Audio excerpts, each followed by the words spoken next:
Praise the Lord. கிறிஸ்து இயேசுவின் நாமத்தினாலே இந்த நாளிலே உங்களை நான் அன்போடு கூட வரவேற்கிறேன். இந்த நாளிலேயும் கர்த்தருடைய வார்த்தையை நாம் தியானிக்க போகிறோம். சங்கீதங்களின் புஸ்தகம் 7வது அதிகாரம் அதனுடைய 15வது வசனம் வாசிக்கலாம். குழியை வெட்டி அதை ஆழமாக்கினான், தான் வெட்டின குழியிலே தானே விழுந்தான் என்று சொல்லப்பட்டிருக்கிறது. இங்கே பாருங்கள், ஒரு குழியை வெட்டி அதை ஆழமாக்கினான், தான் வெட்டின குழியில் தானே விழுந்தான் என்று சொல்லப்படுகிறது இல்லையா? அப்போ குழி வெட்டுறாங்க எதுக்கு அப்படின்னா, மற்றவர்கள் விழுவார்கள், மற்றவர்கள் விழ வேண்டும் என்பதற்காக குழியை வெட்டுகிறார்கள், அல்லது மற்றவர்கள் அந்த ஆபத்தை சந்திக்க வேண்டும் என்பதற்காக குழி வெட்டுகிறார்கள், அல்லது அவர்கள் அழிந்து போகணும், அவங்க மரிச்சிடணும், அவங்க உயிரோடு இருக்கக்கூடாது, அவங்க கதை முடிஞ்சிடணும் என்பதற்காக குழிகளை வெட்டுகிறார்கள். பல இடத்துலையும் இருக்கும் இல்லையா? குழின்னு சொன்னோடனே பள்ளம் தோன்றது மட்டும் யோசித்திராதுங்க. பல விதத்திலும் வேலை பார்க்கிற இடத்துல மற்றவர்களுக்கு விரோதமாய் குழி வெட்டுகிறவர்கள் இருக்கிறார்கள்.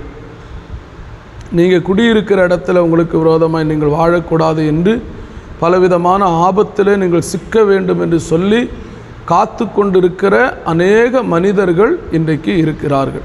ஆனால் இங்கே சொல்லப்படுகிறது பாருங்கள், குழியை வெட்டினது மட்டுமல்ல, அதை ஆழமாக்கினான். குழியை வெட்டி அதை ஆழமாக்கினான். அவனால் எவ்வளவு பள்ளம் தோண்ட முடியுமோ இல்லது எவ்வளவு ஆழம் ஆக்க முடியுமோ அவ்வளவுக்கு ஆழம் ஆக்குறான். பார்த்தீங்களா?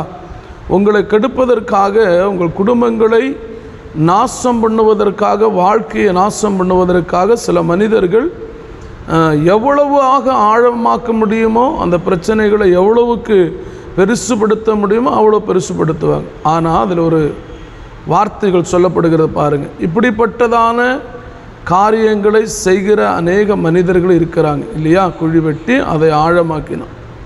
இப்போ ஆழமாக்கிட்டான், காத்துக்கிட்டே இருக்கிறான். நீ எப்போ விழுவ, குடும்பம் எப்போ பாழடையும், பிள்ளைங்க எப்போ விழுவாங்க, இப்படி பார்த்துக்கிட்டே இருக்கிறான்.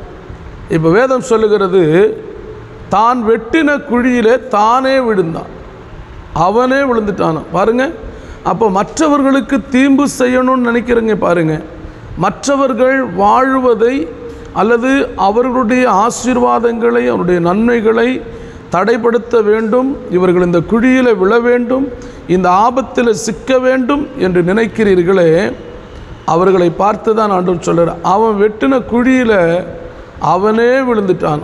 பாருங்கள், உங்களுக்கு விரோதமாக இன்றைக்கு வெட்டி வைக்கப்பட்டிருக்கிற குழிகள், உங்களுக்கு விரோதமாக மனிதர்கள் நினைக்கிறதான அந்த தீமையான காரியங்கள், இதை குறித்து நீங்கள் பயப்பட வேண்டிய அவசியம் இல்லை.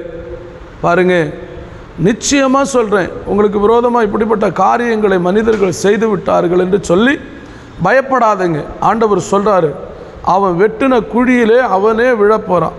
உனக்கு விரோதமாய் வெட்டப்பட்ட சில குழிகள், உனக்கு விரோதமாய் சில ஆபத்துக்களை உண்டு பண்ண, ஊழியங்களுக்கு விரோதமாய், குடும்பங்களுக்கு விரோதமாய், பிள்ளைகளுடைய எதிர்காலத்துக்கு விரோதமாக, அல்லது உங்களுடைய நிலங்களுக்கு விரோதமாக சத்துருவானவன் இட்டிருக்கிறதான சதி திட்டங்கள் அல்லது குழிகள், இவைகளிலே அவர்களே அகப்படுவார்கள்.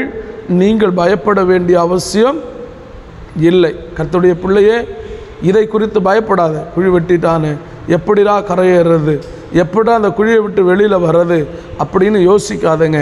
ஆண்டவர் சொல்லாரு, அவன் வெட்டின குழியில் அவனே விழுவான். உனக்கு விரோதமாய் விரிக்கப்பட்ட வலைகள் அல்லது உனக்கு விரோதமாய் வெட்டப்பட்ட குழிகள், உன் குடும்பத்துக்கு விரோதமாய் வெட்டப்பட்ட அந்த குழிகளிலே அவர்களே அகப்படுவார்கள்.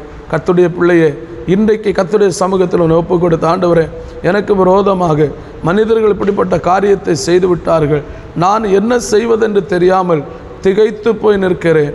ஸ்தோத்திரம். ஆண்டவர் சொல்கிறாரு, உனக்கு விரோதமாக அல்லது உன்னுடைய வாழ்க்கையில் வெட்டி வைத்திருக்கிற குழியில் அவனே அகப்படுவான். உனக்கு விரோதமாய் பொய் வழக்குகள் இட்டிருக்கிறார்களா? உங்களுக்கு விரோதமாய் பொய்யான காரியங்களை ஸ்தோத்திரம் வைத்திருக்கிறார்கள். அந்த எல்லா இடத்திலையும் கர்த்தர் உங்களுக்கு ஒரு வெற்றியை காண செய்ய போகிறார். அவரை நம்புவீங்க, அவர் உங்களை ஆசீர்வதிப்பாராக. ஆமென், ஆமென்.